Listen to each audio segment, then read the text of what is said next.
Hello, everyone. So let's see this story here. Van life influencer discovers husband cheating with woman who traveled with them.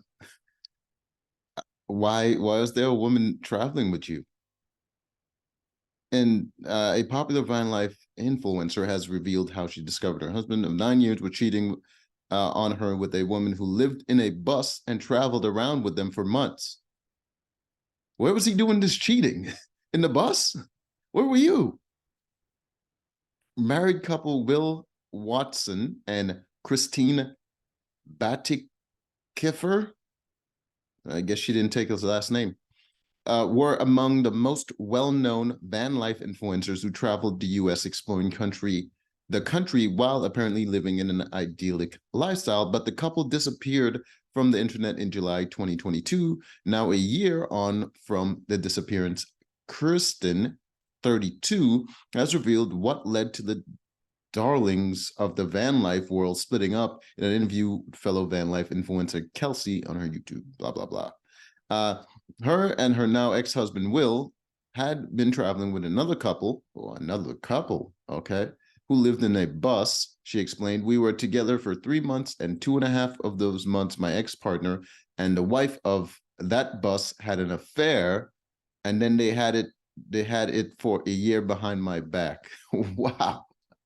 So she was in another bus. What was the other husband doing?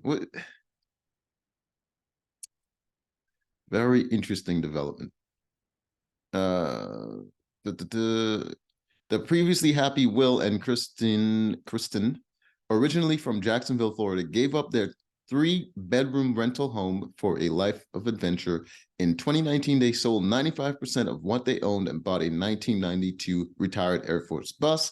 They spent $30,000 and 18 months converting it into a mobile home before driving off into the sunset with a 2-year-old daughter, Rome.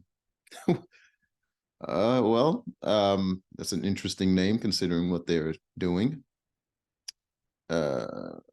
They became successful content producers, documenting the blah, blah, blah, blah. You do following the followers fell in love with their portrayal of dinners around campfire and teaming up with other travelers, but it wasn't as happy as it first seemed. Kristen explained that there was a 9-month period where she had suspicions after finding texts on her husband's phone, but didn't want to split up her family over them. She said, there was no actual solid evidence, and when you have a child and you're married, you don't have solid evidence. It's really hard for you to, okay, whatever. Okay, there's Will, daughter. All right. Although she tried to save her marriage, in the end, it was thinking about her daughter that made her realize she had to leave her husband. She explained, eventually, you have to ask yourself, if my child was in a relationship like this, would I be happy for her? Would I support it? Would I want her to stay in a relationship like this? And the answer at the end was just absolutely not. Well, I guess that's a way to justify making a decision that you wanted to make by somehow saying you did this for your daughter, but really you wanted to do it for you. You wanted to leave this guy. I get it. He cheated. You couldn't trust him. I get that, but you weren't doing it for your daughter. I doubt your daughter really cares that much. I mean, she would care if you told her and you told her how it makes you feel or whatever. June, found out my husband was cheating on me for an entire year with a woman who pretended to be my friend. I mean, I'm sure you were pretending to be her friend too. I was devastated at what this meant for my daughter and me and her future.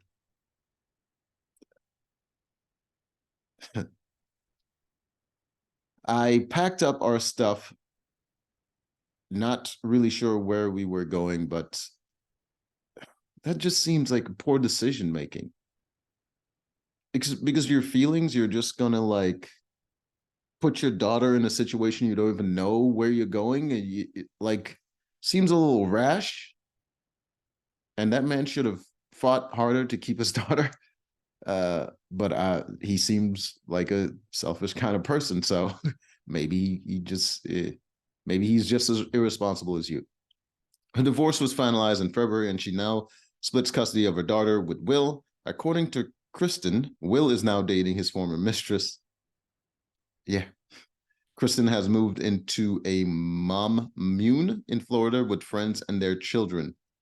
Yeah, that doesn't seem like a step up, but well, she was living in a van before. Previously speaking to the Mirror, Kristen explained exactly what a commune is and what it makes it so great in her opinion. She said, "It's a play on words." Yeah, I know, the commune and his moms. We're three moms living under one roof right now, and it's a married couple, Ben and Cleta. Oh, that's an ugly name. Who are empty nesters, and it's their house. Then me and my best friend Tessa, her two babies who are 4 and 1, and my daughter. Oh God, sounds horrible. I don't share because I want people to dislike them or because I'm sad or bitter about the situation. Yeah, you're sad and bitter about the situation. While it might surprise some to learn that there's a man in the commune, isn't the man the husband of the lady that owns the place? Christine says he is a great asset to the group, and they call him their unicorn. He's a unicorn. He's proof that there's good men out there. She jokes. He works hard.